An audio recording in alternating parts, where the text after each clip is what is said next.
Hello and welcome to this video. I know I haven't made a video in a while. I've been busy, had other things to do, but today's video we are going to do a 1 month test taste on my compound Wormwood gin.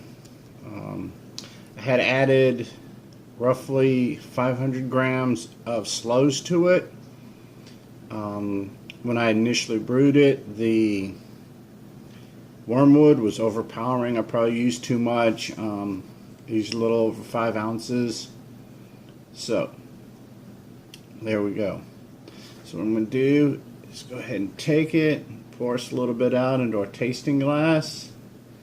Let's see what we got. There's some sloes still floating around a bit.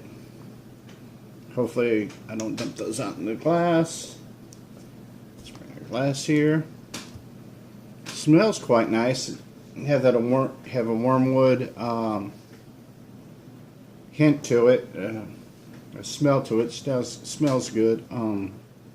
The reason for the adding of the sloes is,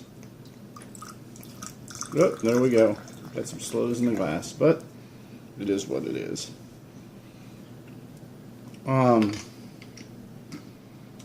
Is because, as I was interrupted, the reason why I added the sloes is wormwood is a bitter. It is extremely bitter. I like the taste of it. Not everyone does. So I figured I would add the sloes, maybe sweeten it up a little bit, and see how it goes. We're a little bit over a month since I initially brewed it. And so, let's see what we got.